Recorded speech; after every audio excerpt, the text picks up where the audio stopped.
Five guys eating fries, known to be wise. Look at his ego, surprise, he's evil, red eyes. Call him flight, your girls in my jet. Thinking about taking bite. Pussy killed, good night.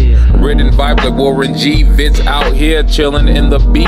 B for Benicia. And like Kendrick, I'm finna teach ya. The hard times in these streets, crack, rock, cops, and creatures.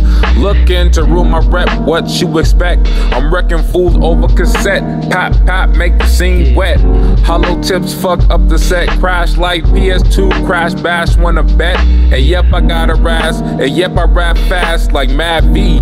Counting cash in the alley. Up in the B, that's where you can find me. A nigga never been as broke as me. I like that. When I was young, I had to pay leads. Besides that, the pinstripes in the gray. The one I wore on Mondays and Wednesdays. While niggas flirt, I'm so with tigers on my shirt and alligators. That's banana bunkers! The Trump phenomenon. I was wondering if you could expand a little on that and tell us some of the long-term consequences we will have if Trump is indeed put in office.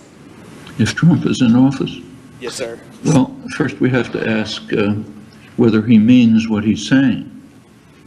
I don't know him, I assume that he means what he's saying. If he does, not only we, but the human species is in very deep trouble. I'll come back again to global warming. That is a hugely significant phenomenon. I mean, we're now in a situation where the warming of the planet is proceeding at a level about maybe 100, some claim 1,000 times as high as anything in history that can be checked, way back in early, long pre-human history. Nothing remotely like it. Sea level rise is now at a level beyond anything that's gone on for thousands of years. The effects of global warming are already extremely severe. Simply in destruction of species.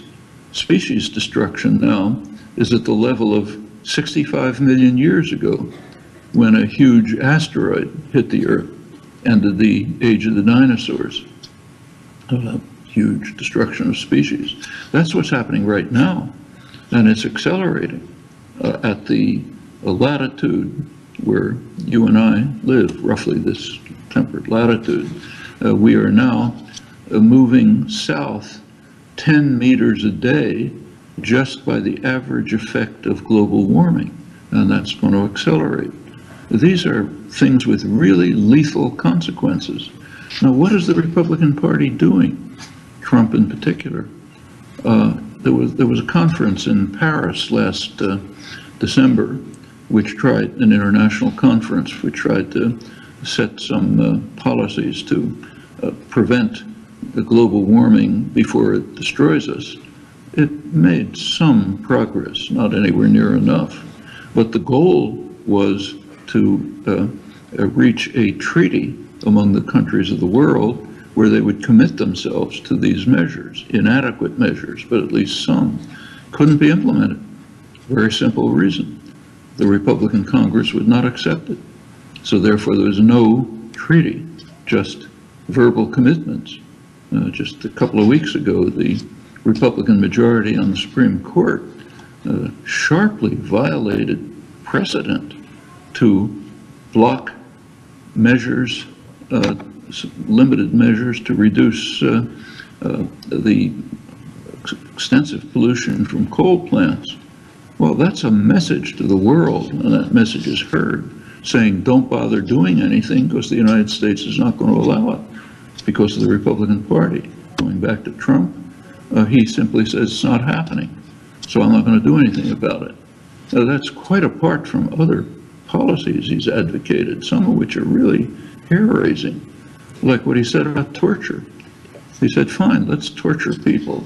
In fact, the kind of torture that's outlawed by international law and became an international scandal, waterboarding, he says that's the least of it, let's do more. Let's keep all Muslims out of the country. Let's build a wall, or rather, let's get Mexico to build a wall to prevent people from fleeing into the United States. Where are they fleeing from, incidentally? most of them from Central America, where they're fleeing from the results of our policies, which severely harmed Central America. No time to go to the details. And we go through the rest of it, it's pretty frightening. That's why the world is frightened. I mean, long before this, a couple of years before this, the global opinion regarded the United States as the greatest threat to world peace. That's Gallup poll, American-run polls show that the world has regarded the U.S. as the gravest threat to world peace by a large margin, incidentally. The Americans don't know about this because it wasn't reported here, though it should have been. Right now, the spectacle of the Republican primaries is frightening people around the world justifiably. The forces, you can kind of comprehend the reasons why people are flocking to Trump's banner. These are the classes of people for whom death rates, mortality is actually increasing. They see themselves as having their lives taken away from them, their dignity taken away, the possibilities for the future taken away. So they're rallying behind that banner. Things like that have happened before in the past, and as I mentioned, the outcomes were not pretty.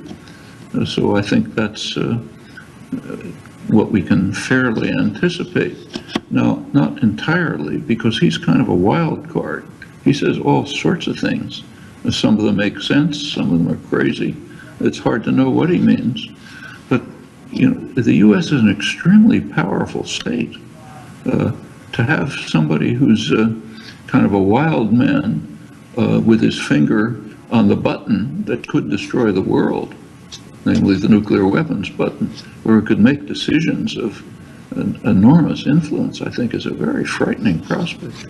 Although, to want the truth, my own feeling is that his main competitor, Ted Cruz, is even more dangerous.